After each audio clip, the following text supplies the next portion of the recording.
สบายดีเจ้าทุกคนมาพอกับสองบุญอินดีเนาะมือนี้มาย่อเหล่าซอยลุงมาเนาะแต่ว่าเจ้าภาพตอนนี้กับเดิมเมาแล้วทุกคนเลยเบาบ่ฮู้เรื่องแล้วเนาะนี่เบากับลูกชายเนาะตอนนี้ก็ได้ลูกชายก็นั่งกินแจวยืนกินแจวอยู่เนาะนี่เบาซ้ำมาปีเลยเนาะตอนเมาจักเป็นยังตอนเป็นยังนี่เลยเนาะสุดยอดเห็นบ่ดีดนิ้วแป๊บแป๊บแป๊บแป๊บจักแมันเบาอีหยังว่าสั้นเดี๋ยวตอนนี้ก็ให้เบิ่งเจ้าภาพเพิ่นก่อนเนาะเพราะว่าเจ้าภาพเพิ่นเมาแล้วเนาะใส่เองเด้อเนาะยินเองกินเองตอนกำลังยุกมือแกแลเด้อเนาะเอาก็สิฝากเอาเนาะทุกคนเนาะบ่ให้มีเสียงรบกวนมาสั่นซะในมาเบิ่งเพิ่นก่อนเนาะเจ้าภาพเพิ่นหน้าขนาดเด้อได้เมาขี้โม้ขนาดเด้อเนาะนี่เจ้าก็เว้าหยังเอาหุ่นเอาเฮ็ดไอ้เว้าหยังก็บ่ให้ได้ยินหรอกทุกคนเลยนี่เดี๋ยวสิมาฝากเอาเพิ่นเนาะมันม่วยโดดดนี่บัดให้เว้าแล้วเพิ่นอยากเขินๆแน่เนาะกินเหล้าเมาก็ได้บางทีจับกับเพ่กับผอกไปเด้อบัดนี้ทุกคนเลยป้าเด้อเถอะให้เว้ามากกับหันหน้าหันหลังเด้อเนาะนี่ลุกขึ้นแล้วจัดไปเห็นว่าเดี๋ยวสิพามาชมบรรยากาศในการเฮ็ดนั่นนะเหล้าเนาะนึกว่าย่อเหล้าแหละทุกคนนี่เจ้าภาพเพิ่นก็เมาก่อนนะตัดภาพมาลูกชายเพื่อนเนาะว่านี่จักเป็นเฮ็ดยังดับบัดนี่ยับย่ำย่ำใหม่ไปเนาะนี่เด้เห็นบ่ยังเขินกล่องอยู่เนาะสิถ่ายเอาก็ได้นี่ยังบ่ทันหูโตเลยทุกคนแล่นแล้วบัดนี้ย่านกล่องบ่แม่นอันนั้นเด้อ มาเบิ่งนี่เนาะบรรยากาศทุกคนนี่มีแต่พี่น้องมาซอยกันเนาะทุกคนนี่ตอนนี้ก็ย่อขึ้นได้น้อยนึงแล้วทุกคนเลยนี่มาเบิ่งนำกันเลยเนาะมื้อเช้านี่อาณาไพ่รับเนาะทุกคนบริถ่ายแต่เริ่มต้นกสิมาถ่ายเอาสวงแดงๆทุกคนเลยนี่ตอนนี้ก็นั่งพักผ่อนเนาะซ้ำเฮ็ดยังนี่แล้วเนาะนี่ก็ดุ้งมีเนาะหลายๆคนเนาะพูนเบิ่งเอาทุกคนเลยนี่กำลังจอเสาจอยังนี่แหละทุกคนเฮ็ดมาเรื่อยๆนี่นี่เห็นบ่นั่นก็แม่นเหล้าเพิ่นเนาะกระดังย่อขึ้นสองฟังเนาะทุกคนนั่นดิตอนนี้ก็เบากับไปน้ำเฮ็ดไปน้ำเนาะทุกคนเบาร่วมกันนี่บรรยากาศรอบๆทุกคนเลยว้าวเดี๋ยวสิพามาส้มกันเลยเนาะทุกคนเนาะวันนี้เนาะ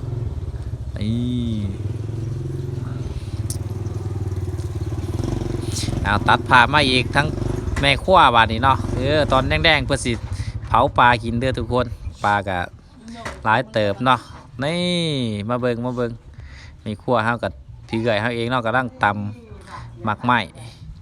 ตำหมักยังวะตำหมักยังเราบ่ฮู้คือกันนี่เด้ตำในโทดินเนาะลืมไปนี่แล้วก็ตัดผ่ามาอีกขั้นตอนนึงเนาะทุกคนก็นั่งบากเสาอีกน้อยนึงทุกคนเลยเฮ็ดเสิร์ชเฮ็ดบาทนี่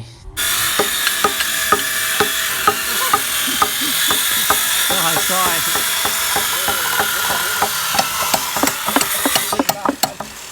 โอ้ขาดเลยตีน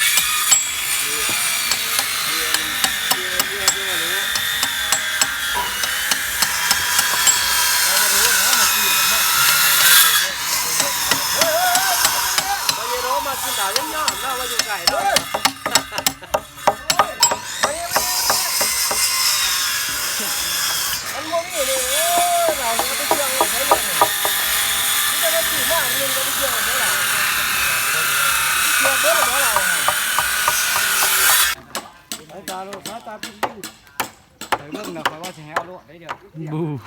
ขากรถเนาะมาส่ง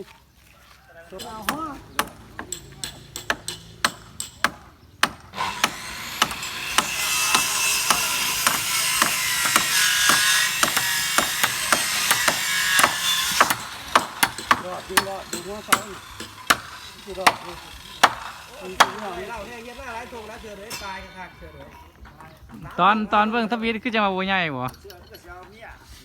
เฮ็ดเหล้าเขามีอะไรแล้วนั่นส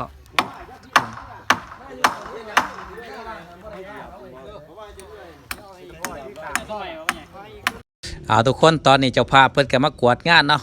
ย่างจนบ่ตรงแล้วทุกคนเลย มาเบิ่งโดดนี่ย่างเซ่สายเซ่ขัวเลย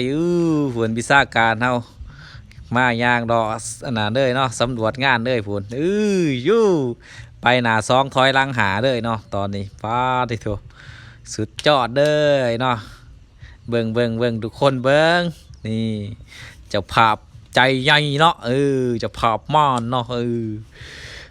เบิ่งบาดนี้นี่ดิกำลังสีแล้วเนาะกำลังเสีย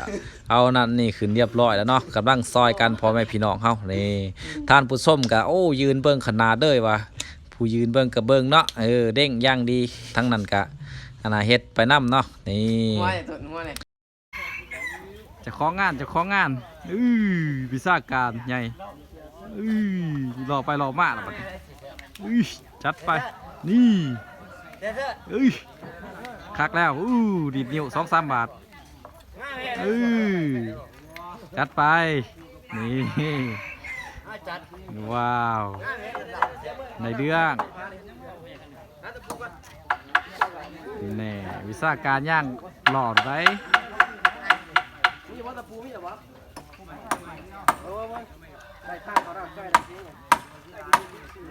วิชาการเอาลุยง่ายเอาใส่ขัวไหลเรื่องไม่ไปเดียวจัดไปวิชาการอยู่อ่ะนี่จัดไปมื่อนี้เฮ็ดนานเหล่าเพิ่นได้นี่เนาะเพิ่นเป็นวิชาการเนาะนี่ย่างสายขัวด้วยแต่เดือ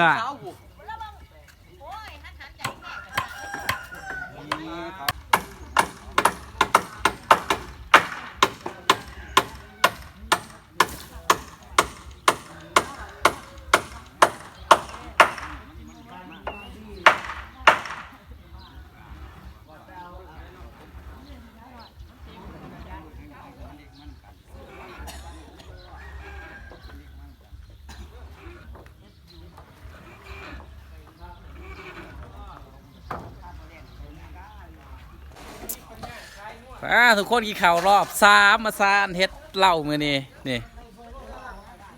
เหล้าต้นนี้กินข้าวรอบ3จนเบิดมือจนหอดคำกึกเลยมีหยังมากินมาเบิ่งสายล่ะอาหารดีเว้ยถ่ายคุณเนี่ยได้ดูแห่งงามนี่ปิ่งปลาพันปลาแจ่วซีฟู้ดตัวได้นี่มันสิยำมันขวามเลยพี่น้องเบิ้งเสือเสียดมันจะเสือเทศได้แล้วเสือมันย่อไปหน่อยนี่ปลา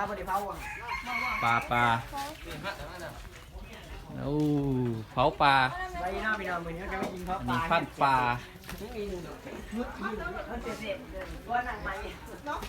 เบียกเด็กๆน้อยเนาะเผาปลาเด้อทุกคนเด้อนี่เผาปลานิ่นเสือเอ้ยมือนี้เบิดมือวัดซาบริถ่ายคลิปเนาะเพราะว่าฝนผ้าไฟผ่าบ่มา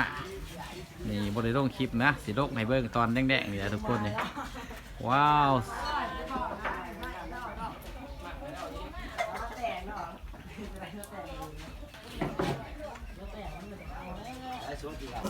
ไม่รู้เห็นเบี้ย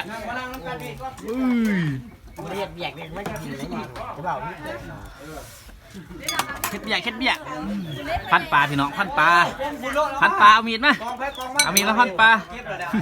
ไปแล้วสมองจำเบียกได้ที่เฮ็ดแบบละเอียดสบายจำเบียกไปเอาคนไปลงของลงเทียนตอนนี้มันดวงนะพี่น้องงานกับเมียสมัคคี